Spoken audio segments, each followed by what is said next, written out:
Hey. So, hey, very. What am I trying to do here? Hey, very intentional fam. I'm like low key hiding. I know it's been a while, but y'all know where y'all at. The very intentional mama, where I am healing intentionally and taking you along this journey to remind you that your healing matters. And wait, what did I used to say? I forgot. Claude.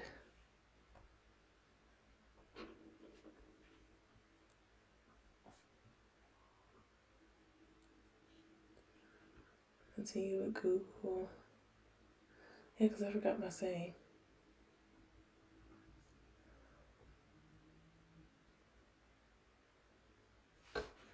What are the YouTube videos?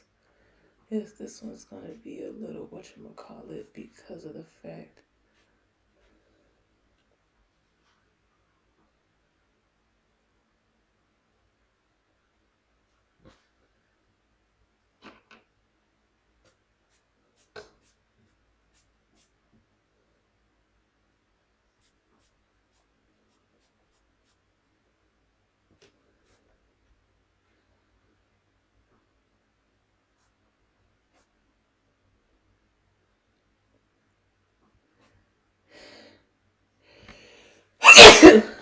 Bless me.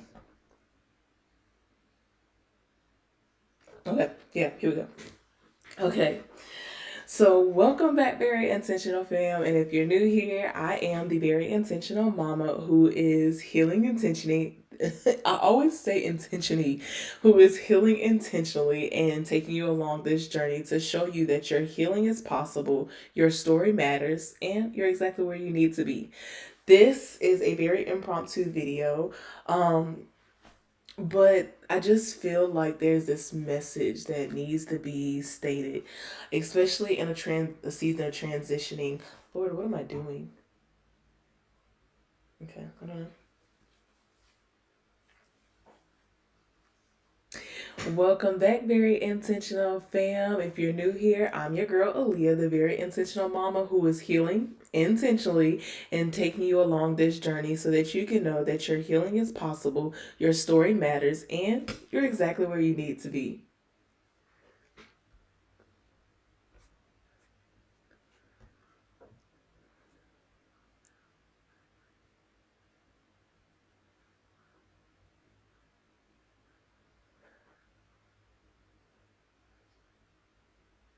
For over 10 years, I have been in the education field. For over 10 years, I've been an educator in various ways. But the last 4 years, God has been preparing me to walk alongside moms. And it's so beautiful and funny just how there's things in our life that we might not necessarily want to do, but God puts steps in places for us to follow the direction for where He needs us to be. So, today I'm sharing the 7 pillars of self nourishment that most moms neglect and why recognizing this is the first step to getting your life back. So here's the thing that most moms don't realize. Self neglect isn't just about skipping showers or forgetting to eat or not taking care of your body and your hygiene. It's more than that. It's systemic abandonment of your whole self across 7 critical areas. So let's break it down. Pillar one is spiritual neglect. I want you to think about the last time you felt connected to something bigger than your to do list. Y'all all have a running to do list, I know. And some of us, our running to do list is just stuck in our head and is not even on paper. But I'm not going to get on you today about that. We're just going to keep moving on. So you're used to having purpose, meaning maybe faith or spiritual practices. You used to, So you used to feel free, but now you're spiritually starving and you're running on empty because you disconnected from what used to fill your soul. Whew. I have been in a place like this for a couple months now, and I had to realize that it's not God who's far away from me, it's me who's far away from God.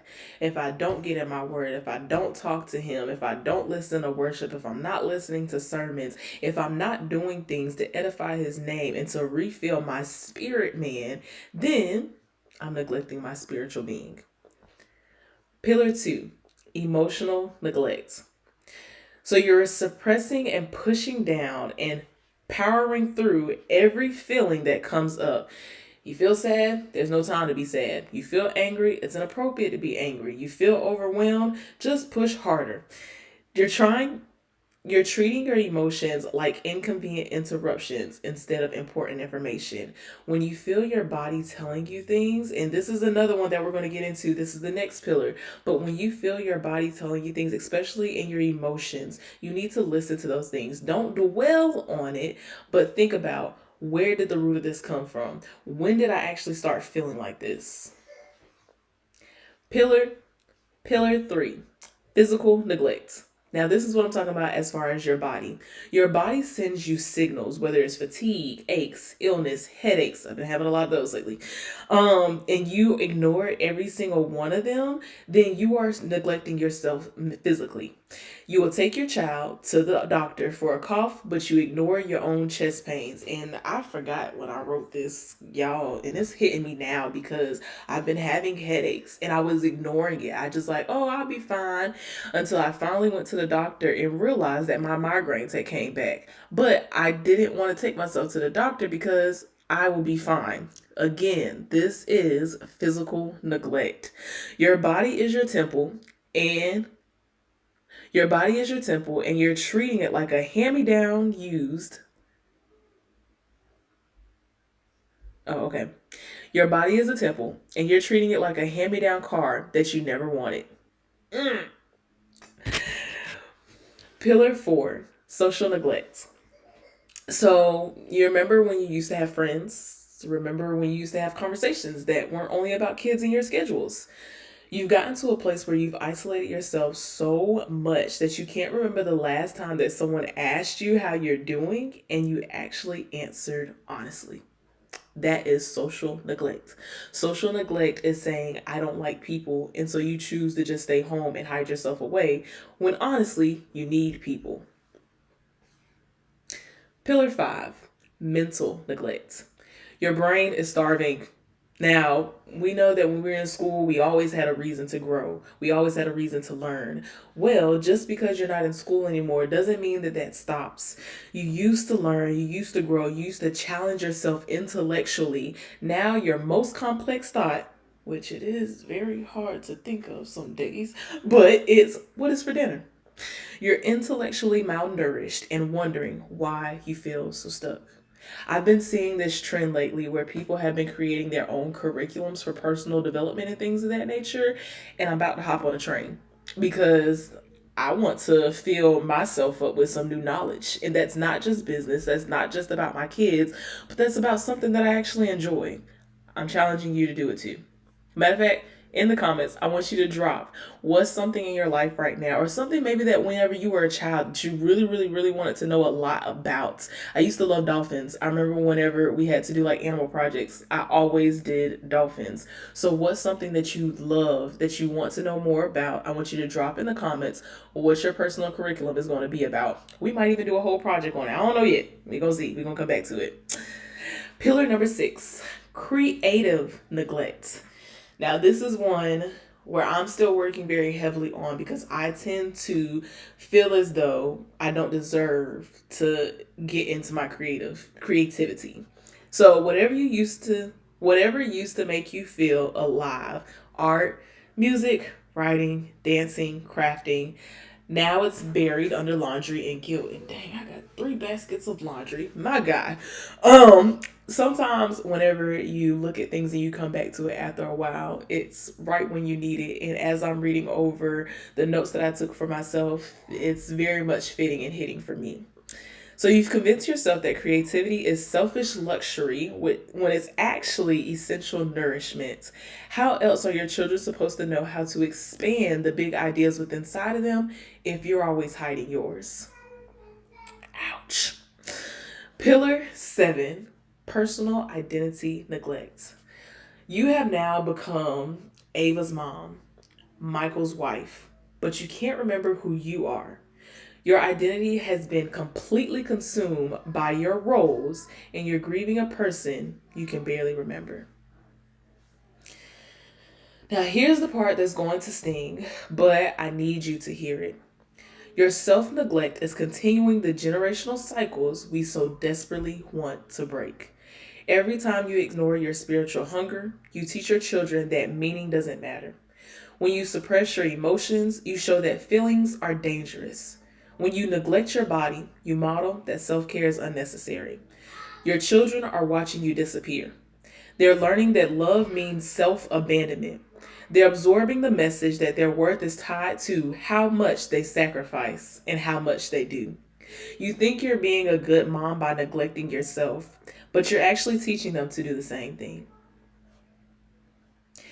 And along with this, your marriage is suffocating because of the emptiness that's what's inside of you.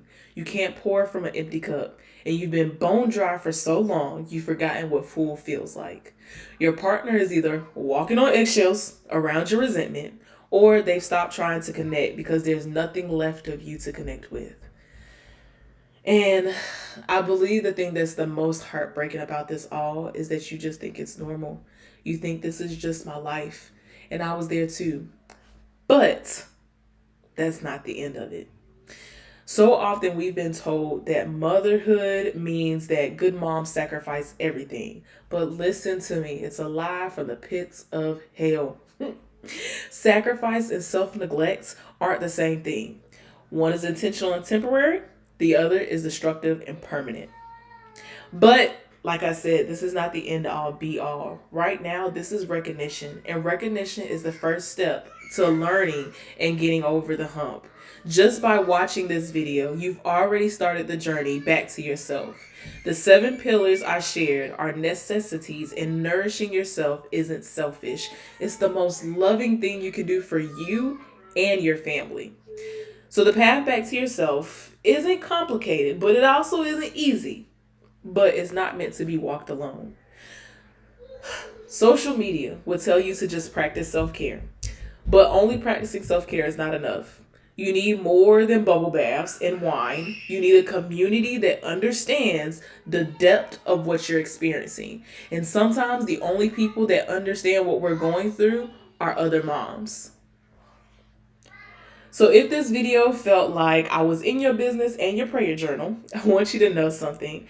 Like I said so many times in this video, you are not alone and you don't have to figure this out by yourself. The algorithm decides when you see my content, but your healing can't depend on whether or not YouTube feels like showing you my videos.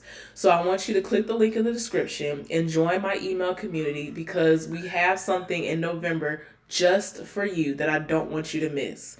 And whenever you're on my email list, you get the unfiltered journey and reality of my motherhood. You get healing. You get to find your way back to yourself. No algorithms, no distractions, just authentic connection delivered straight to your inbox. And I actually do respond back. If you decide to email me with something really touched you from one of my emails that I sent, please reach out. I always respond back because it feels so good to hear from you, and I love to talk to you. So, and this is the thing that I've learned. Healing happens in community, and your community is waiting for you. So just one more question for you. Which of these 7 pillars hit the hardest? Drop it in the comments to let me know, and I'll see you in our next video.